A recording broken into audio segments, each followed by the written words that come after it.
Here, read this. Woof. Alright, so as you're all quite aware, I am a pretty big deal in the publishing game. I have my Jekyll and Hyde book out. I have a Macbeth book on the way. I kind of know what I'm talking about when it comes to putting a book together and book cover art, even if I don't produce any myself. So I am perfectly placed and uniquely qualified to judge the hard work of book cover artists and shout at them on the internet. So that's what I'll be doing today. I'm going to be looking at this LitHub article, 59 years of book covers for the bell jar, and I'll be giving them a little rating out of 10. So here we go. I'm experimenting with two screens here, so bear with. So here's the first one we have. It's an early one, as you can tell, because it's not under Sylvia Plath's name. It's under the name Victoria Lucas, her pen name. This is the first edition published by Heinemann in the UK in 1963. And it's pretty on the nose. There is a silhouette of a woman, presumably in a chair, and superimposed within a bell jar. You have the pink squirrely script at the top. That's the technical publishing term, squirrely. And then you have the kind of, I like the double exposure of the bell jar. That kind of, it looks like it's been printed on as well as photographed. Not so keen on the towered title. Iconic, obviously interesting because of the pseudonym, but kind of middling. Good one to start off with. I'm going to say a 5. Next up, we have the Reader's Union edition, also published in the UK. This one's in 1964. Doesn't give much away, this one. I really like the font. It's still got Victoria Lucas. They're sticking with a similar color scheme. They have a moon and then a kind of abstract illustration, which looks like a crab surfacing from waves. Don't know what the C's for. Sailing ships in. Sorry. I know, it's simple, it's elegant. I'm going to also give it a 5 because it doesn't really give a lot away. Okay, this one's iconic. This is the first Faber edition from the UK, 1966. Faber are famous for bold and quite boldly plain covers. You know, they publish poetry. There's a bunch on the shelves here, but I can't be bothered to reach them down. With just one colour and the name of the author and the collection and little else. Here we have this slightly hypnotic concentric circle pattern. I like how confident it is, but I don't really like the impact-like font, so I'm going to give this one a 5. Next up, we have an Italian one from 1968. This one's a bit odd. Sort of looks like the bell jar if it was a giallo film, which wouldn't be a bad idea. Or a little bit Don't Look Now. I like the red. I don't think the mood of this glowering face strikes me as very bell jar. Gonna give that one a 4. Okay, another famous one. This is the first US edition by Harper and Row. This came out in 1971. We see the famous bell jar font. I suspect we'll be seeing a lot more of that. You see that printed on Sylvia Plath merch a lot. It's a sort of Sgt. Pepper type font. Reminds me of the Beatles for some reason. Now we have the first bit of illustration that does refer to something that actually happens in the book, holding a rose, but I don't know why it looks like an image captured during a ghost hunt. I suppose it's moody, but it's a bit scrappy as well. I don't really like it, to be honest. It's a 3. Next, Glasklokken. This is the Danish edition, and it's terrible. It's a face-spun landscape and scratched a bit. That's pretty crap. I like the translation of the name to Glasklokken, but apart from that, it's pretty poor. I'm going to give that one a 3. Sylvia Plath. Stakleno Svono, what's this? Serbian, okay, I wouldn't have guessed that. Okay, so we have a little illustration here. It's not a bell jar, it's a vase. Someone's in it. Presumably that's Esther posing like a Greek statue and a flower coming out the top. I mean, that's referring to some key symbolism of the text, so there's points there. I quite like the fact that it's translated her name to Plath. Sylvia Plath's name is German, and I think her father would have pronounced it plot before he emigrated and changed it to the Plath that it became in the States. Simple, clean, cloth bound. I quite like this one. I'm going to give it a 6. Okay, Azuvagubura, Hungarian. I'd have never have guessed that. So we have sort of what presumably are New York streets and a bell jar with several people in it and another New York. This one's kind of trippy. This could well be artwork that was not commissioned for the book, but just sort of looked like it fit a bit. It is sort of more bell jar shaped than the vase we had beforehand. This gives me the impression that the novel's going to be much more kind of looking through people's windows and spying on an ensemble cast rather than a single character. But it's nice to have a little bit of detail and texture. So I'm going to give this one a 6. Oh my god. So this one is French, 1977, and it is hideous. That is absolutely horrendous. So we have a face that's superimposed over a brick wall and then a Harry Potter scar over the wall breaking onto the face. That's absolutely repulsive, horrifying, and it's a 1. Okay, Italian again. This time it's 1979. And we have Sylvia Plath, La Campagna di Vetro, and then we have a sort of fisheye photograph of New York. I really like that. I think that's class. Nice to have one that doesn't have a woman in it, not to sound sexist. You often see this with books by female authors, whether or not they're writing about quote-unquote female themes, whatever they are, meaning they're writing a romance novel or something like that, something that would get called chick lit. You often see that they will just get the sort of covers that look like they are actually releasing a line of underwear or a new perfume. It's always happened to Zadie Smith covers, for example, who doesn't write slushy romance books about flowers and horses and how to kiss boys, but some of her covers would give you that impression, especially some of her early ones. I like the fact that this isn't just, lips and flowers and handbags. You've got New York, which is a key setting for the book, and you have the fisheye lens, which gives you, in an offhand, interesting way, the idea of something being encapsulated in glass. So I really like that. I think it's my favourite so far. I'm going to give it a 7. Okay, return of the Beatles font for the Bantam Books UK edition from 1981. The bell jar, a not very well-looking rose thrown on the top, and then Sylvia Plath with all these spotty, droopy commas branching out of the text. Not a fan. That font is iconic. Like I said, you see it everywhere, but it doesn't really make me think of the book. And I don't like the dead rose. I think that's a bit cliche.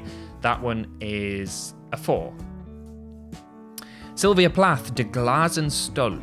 What's this going to be? Oh, it's Dutch. I wouldn't have guessed that. Don't know what's going on here. Some kind of carving or mural? Is it a detail from a mural? It looks like vaguely humanoid figures that are maybe faced away. It looks like maybe a child and an adult. I honestly can't tell what's going on there. It's brown. I don't really like the font. It's not very appealing. I'm going to say that's a 3. Okay, Bulgarian. And once again, it's a face. Is it even a woman or is it a child? Looks like a altered face from a painting or something, given this sort of mildewed effect. That, to me, bears absolutely no relation to the bell jar whatsoever. I'm going to give that one a 3. Brown again on the background.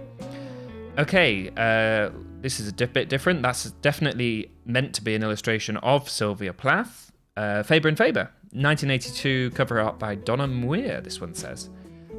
Really don't like the font for the title. That looks like Comic Sans. I don't really like that. The colouring of this, it reminds me of Andy Warhol. I'm going to give it a 4. Next up, that is Greek, 1984. What the hell is going on here? We've got a guy sitting in a segmented bath? Like a magician's bath? Is he going to get cut in half?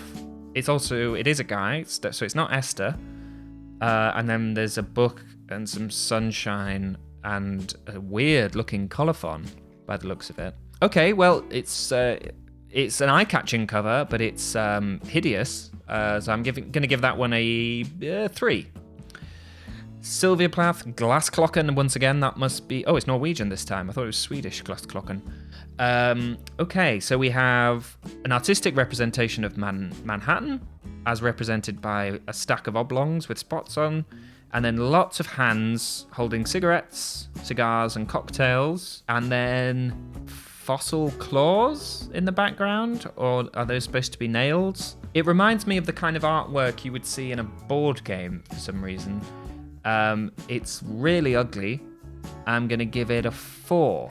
Next up, oh god, we have Az Uvulgubra from Hungary.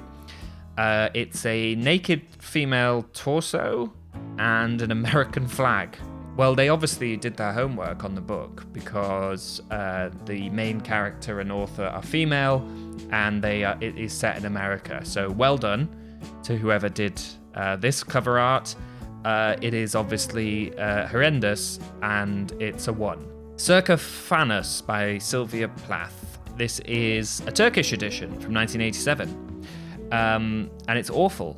It looks like a runway model or a model in a magazine. I suppose that's on brand. There is obviously a magazine features heavily in the bell jar, but for some reason she has lines on her lips like she's a Canadian from South Park, and she's got square oblongs on her head and then 2 little arrows. No obvious relation to the book. Really, really ugly. Not the model herself, just the design. Oh, I've only just noticed there's a little cut up the whole face, suggesting a theme of duality, which indeed there is in the bell jar, but it's a little bit on the nose, or in fact running straight down the nose. It's a 2. This one is the Polish edition, 1989. A woman's face with a smashed glass effect. Again, a little bit on the nose, quite cheesy, but it's a nice blue. Just a bit boring. I would say that's a 4.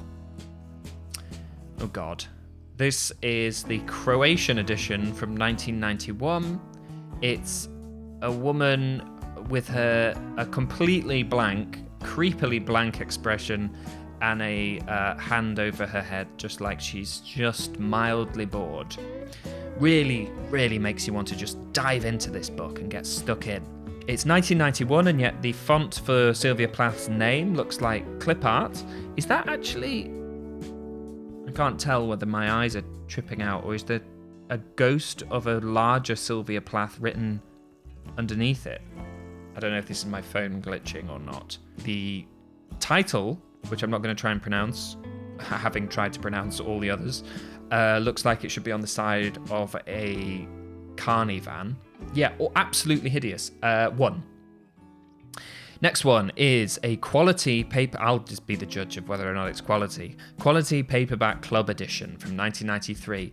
Well, the quality is nowhere to be found. This is a black and white picture of someone's garden.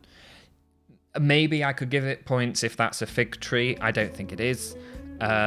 This is a cover that's trying its hardest to be as dull as possible, as dull as ditchwater, and richly deserves a 2. It's an Everyman. Knopf Everyman Library Edition from 1998.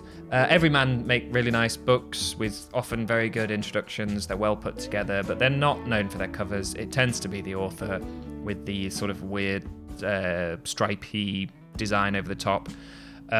It's pretty boring. It's just Sylvia Plath in a well-known photo at a typewriter. Nothing to do with the bell jar, really. What do you give that? 4? Oh god. So Hungarian edition from 1999. This kind of trippy kaleidoscopic effect from which Manhattan is protruding like a robot's fist. That is an absolute nightmare. Sort of looks like there's hallucinogenic sperm coming out of it at one point. It's really, you got to give it credit. It's really, really going for it with the hideousness, and you kind of grudgingly respect it, but I wouldn't want it in my house. I'm going to give that one a 2. Okay, Glassklokken this time. This is the Swedish edition from 1999. It's an extreme close-up of a woman's face which is just about the most boring thing you can do with a book cover. Extremely lazy with a horrible choice of font. That is a 2. I remember there being a lot of books around that look like this, with the 2 images placed together as if they're almost, mismatched halves. There was a real vogue for this sort of book cover a while ago. Faber, 1999. This is really, really boring. So you've got a girl's face and then an extreme close-up of a grainy flower. Crap. Totally crap. I'm going to give it a 3.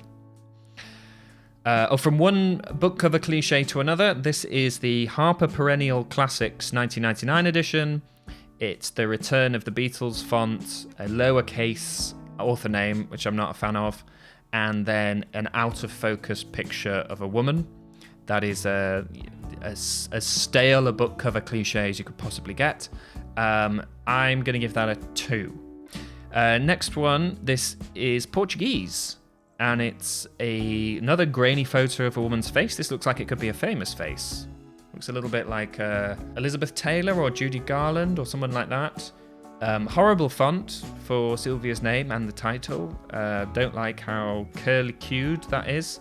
I suppose the woman's face, she does look like she might be, like a pin-up, like the kind of person who would be featured within the pages of Mademoiselle. But it's there's a sort of naffness about the graininess of the image. I don't really like it. I'm going to give it a 4. No, I'm not. I'm going to give it a 3. It's committing the sin of just close-up of someone's face. What am I talking about? Okay, next one is Italian again, and it is one hand. I thought that was a foot at first. One hand embracing another hand. Again, perhaps suggesting a theme of duality or of blending identities. Perhaps I'm reaching here. I don't know, but this has been a pretty barren feast. I have to find whatever is most edible. I don't mind this. It's bold. It's not boneheadedly obvious. I'm going to give that one a 6. I think I'm losing my my ability to judge things. There's been so much crap. Oh, God. The Russian edition from 2000 looks like the central illustration has been stitched onto an Australian man's trunks, inside which we have a topless woman looking in the mirror over the desk of a bureau with lots of makeup. Well, I suppose that does happen in the bell jar, but it's somehow very ugly, and the pairing with the background is just horrendous. I hate that. I don't quite know why, but I'm going to give it a 1. Next up, this image. This is Faber and Faber again. This is back to the UK, 2001. I don't really know where this image came from, to be honest. I don't know if this is like an image of Sylvia Plath without the hands and bubblegum, balloon, whatever it's supposed to be. Or perhaps she is holding something in the image and someone's edited in that sort of pink thing. You see this illustration in a few places. I'm not sure if it started here and it's just been reproduced, but I've always kind of wondered what it's from, because I don't recognize the picture of Sylvia without that stuff. But I'm not really a fan. It is eye-catching, the big splodge of color. I don't like the torn paper effect. I don't like the font. That looks like the font you'd use in the manuscript before you chose something interesting. It's not very Faber. Faber usually doesn't bother for this. Goes for the really plain cover. Yeah, I'm not a fan. I'm gonna give it a 4. Next one is a Romanian one from 2003. This is I'm gonna guess that this wasn't an illustration that was commissioned for the bell jar. This is a topless woman. I think it's a woman. Yeah, there's confirmed underboob. That's a woman with a hood on, putting her arms through something into which they transform into hooves. I mean, I want to read whatever book this illustration was originally commissioned for. The magic hoof wall. I like it. Does it fit the bell jar? No. I think I'm gonna have to give it a 5. Okay, the return of the Beatles font. It's Harper Perennial once again, 2005. This time opting for the cliche of a slightly soft focus photo of a woman's feet. Really boring, really trite, and richly deserving of a 2.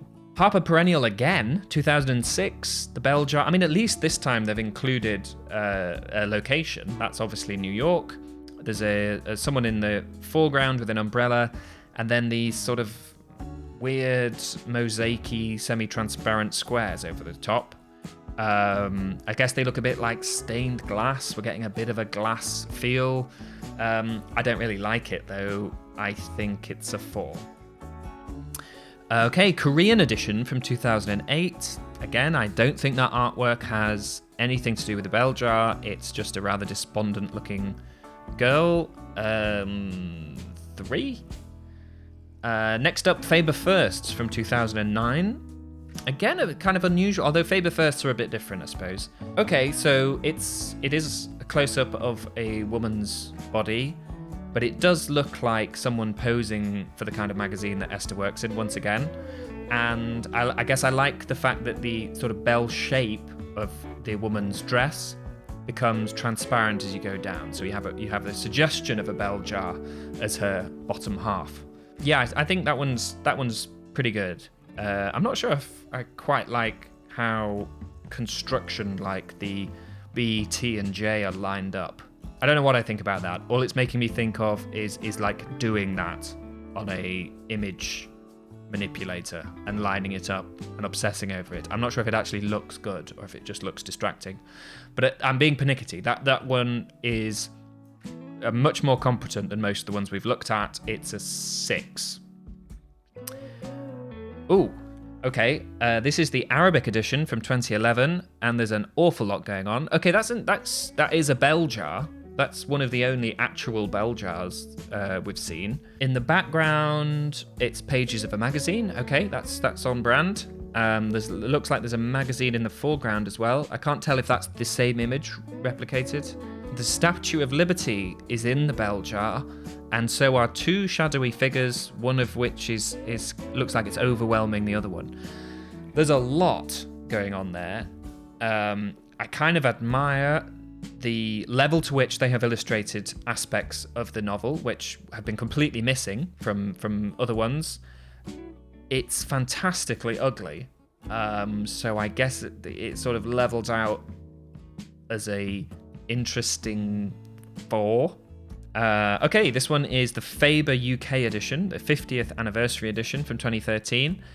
And while this does fit into some of the cliches of, oh, it's a female writer, put some lippy on the cover, you know what women like, sort of makeup. They're famously vain creatures. They're just stuff that makes them look pretty. Middlemarch, I assume it's just like perfume and stuff. The Waves. Yeah, I don't know, knickers, high heels. It's lady stuff. However, the bell jar does have a specific interest in applying makeup, and this sort of hot rod lipstick, red lipstick color is very plath. So I kind of like this one. I'm not really sure about the font for the title, but no, it's okay. I'm going to give that one a 6. Okay, Harper Perennial once again. From 2013. I mean, it's pretty dull, isn't it? It looks like it's doing a riff on the Beatles fonts. You've still got the curly, commery, tadpoley splodges, but they're a little bit toned down, but still keeping that sort of pinky purple. I mean, I guess I like the fact the warping on Sylvia Plath's name does look like it might be printed on a jar. God, I'm reaching, aren't I? No, it's pretty dull. I'm a 4. Glaskuppen. This is Swedish again, 2013. I don't really like how cutesy it is. It is very women's interesty, isn't it? Although I suppose it does look a bit like the kind of illustrations that might be in a fashion magazine. Okay, a bit torn on that one. Because I wouldn't like it, I'm going to give it a 4 as well. Okay, Chinese edition from 2013. The bell jar. I don't know why I keep saying the bell jar like there's going to be a different name in English. Apologies for that. Okay, silhouette of a woman and a rose. Pretty dull, although I do like the font for the title and Sylvia Plath's name. It's got that kind of not quite perfectly aligned typewriter look.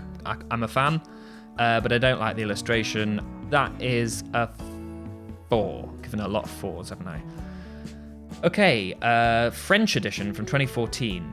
The illustration of the woman looks like it could be on virtually any novel featuring a woman written in the 20th century or before. Not a fan of the background colour or the colour of Sylvia Plath's name, and I don't like the shadow effect. That looks really naff. They do have a bird in a cage. If that's not a publisher's colophon and that they've chosen to include that as an illustration of the bell jar, then they get points, but that's very ugly for the rest of it. It's a 3.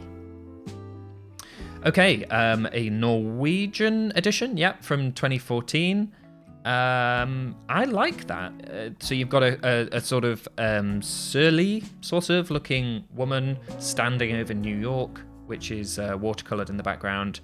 The woman looks a bit like Princess Diana, and she looks very watchful. She looks like she could be Esther, watching on, observing, making writerly judgments of people. I'm not like a massive fan of this art style, but it does remind me of, say, The New Yorker. That sort of watercolor city scene does remind me of, again, the magazine world that Esther is swept up in. There's evidence that they've thought about the book with that one.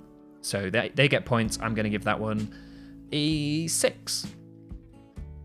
Oh, a Hungarian edition from 2014. Semi-transparent title over the top and a picture of what looks like a festival goer at Tea in the Park from about 2008. That's crap. That's a 2. Okay, Bulgarian edition from 2015. That's probably the most illustration of stuff in the book we've had so far. There is a fig tree, and then there is Esther in a bell jar. Oh, maybe it would have actually looked better if it was just the fig tree. There's almost like too much there, but credit for them. They've gone for it. They are illustrating ideas and imagery from the book. That's a 5. This is disgusting. It's the French edition from 2016. It's 2 mascaraed eyes crying words.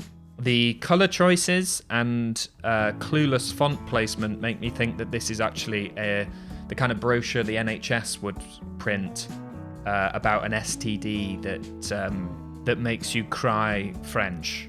Awful. One of the worst so far. That is a 1. Okay, this is Albanian and from 2017. Okay, so it's a woman. It's like a smashed glass effect again. Also looks a bit like a cobweb.